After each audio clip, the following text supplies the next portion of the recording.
Luciano, vamos lá.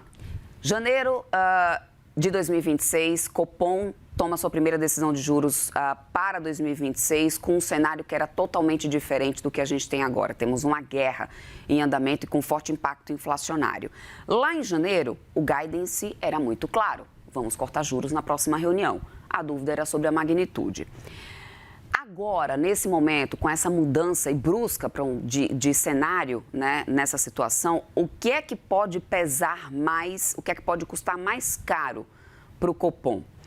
Não cumprir o guidance que foi dado, ou esse cenário de instabilidade que a gente tem, essa mudança de cenário que a gente tem tão grande nesse momento e que já abre espaço até para algumas apostas de manutenção de juros. Qual que é a tua análise? Acho que você colocou bem a questão, né? Houve uma mudança, né, desde o último Copom em relação ao cenário. Essa mudança, né, a gente tem que se lembrar, né?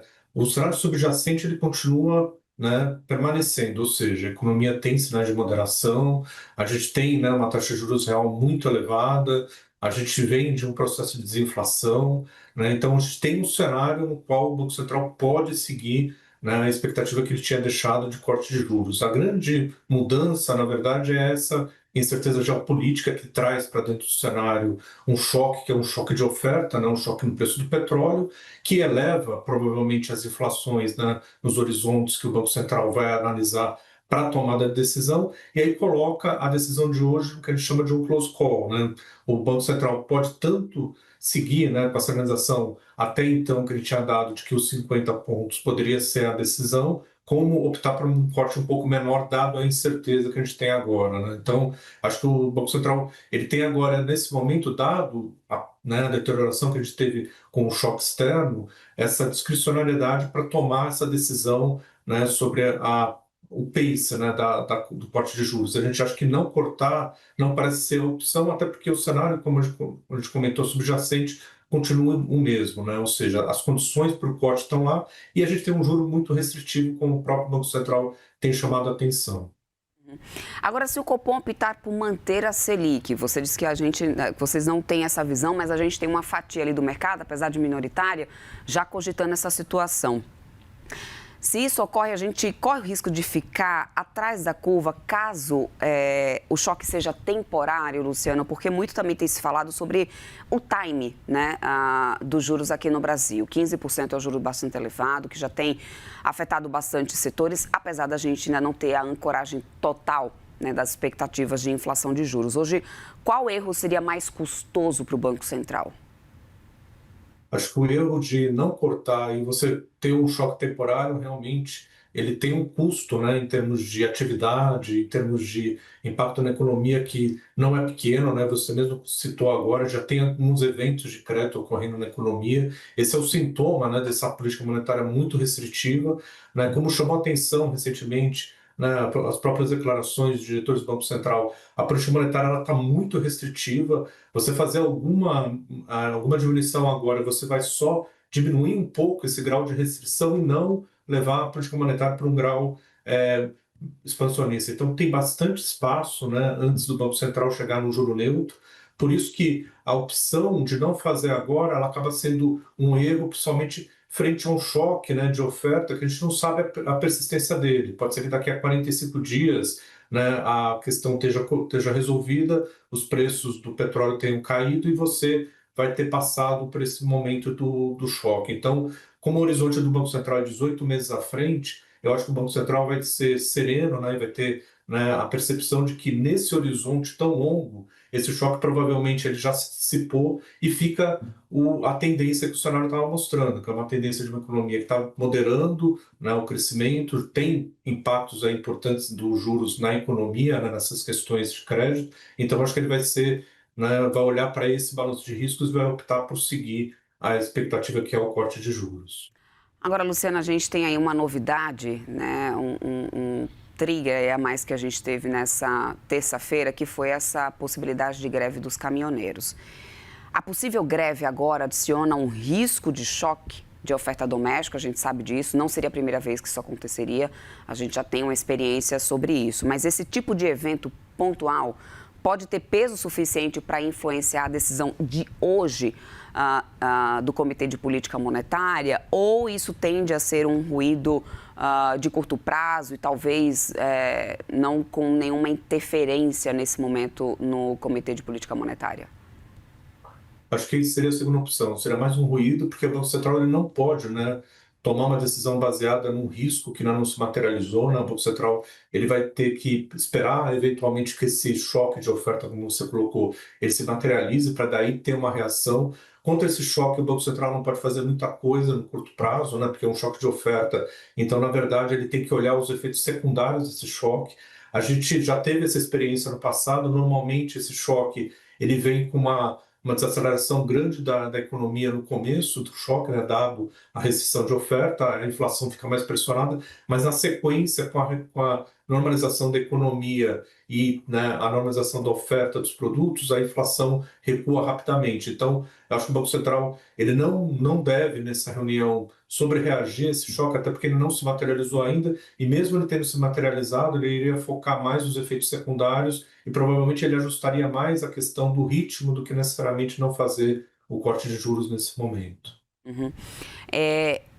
A gente tem, obviamente, esse conflito no Oriente Médio pesando muito mais, né? Muito mais que possibilidade de um risco que ainda não é concretizado, como essa guerra da greve dos caminhoneiros.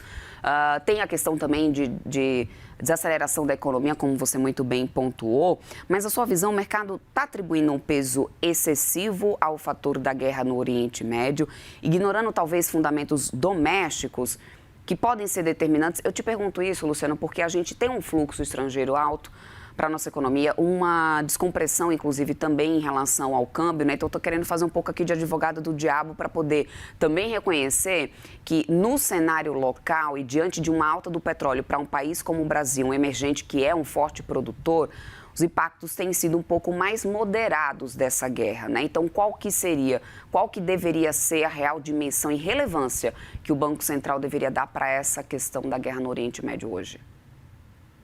Exatamente, você colocou um ponto importante. O Brasil é um exportador de petróleo, então isso acaba, né, tendo como efeito talvez esse movimento que é o câmbio, né, ficando mais valorizado do que seria ao contrário sem o choque. Então isso acaba, no segundo momento, ajudando, né, apesar do preço do combustível subir no curto prazo, no médio prazo você pode ter o efeito do petróleo sendo favorável. Então isso é mais um fator, né, para o Banco Central ponderar, né? O choque de oferta, como a gente está sofrendo agora, ele tem também essa diferença, né? Como é um choque que você está fazendo numa economia que ela já estava no processo de desaceleração, ela já estava, né, com um juro real muito grande, talvez você tenha nesse momento maneiras né, de ajustar a sua política monetária, talvez num momento diferente de outros ciclos, né? Ou seja, a gente está com um juro muito alto, esse choque vem nesse momento, é um choque que a gente não sabe a persistência dele, e eventualmente ele pode ter esse efeito secundário, né, que é o câmbio apreciando também, que pode ajudar, e também, né, a questão da própria desaceleração que a gente pode ter na economia com um aumento temporário aí do preço dos combustíveis, uma diminuição de renda real. Então a gente pode ter, né, nuances aí em relação ao choque que o Banco Central provavelmente vai também considerar na sua função de reação. Luciano, não dá para a gente também desconsiderar a decisão do Federal Reserve. Hoje é super quarta, também temos decisão de juros dos Estados Unidos.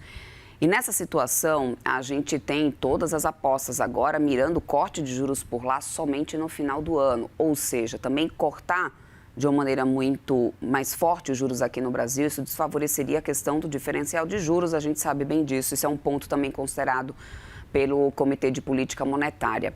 Essas apostas de manutenção de juros por mais tempo, juros prolongados, juros mais altos por um período mais prolongado nos Estados Unidos, tem algum peso também, alguma relevância nesse momento, Luciano, no Copom de hoje?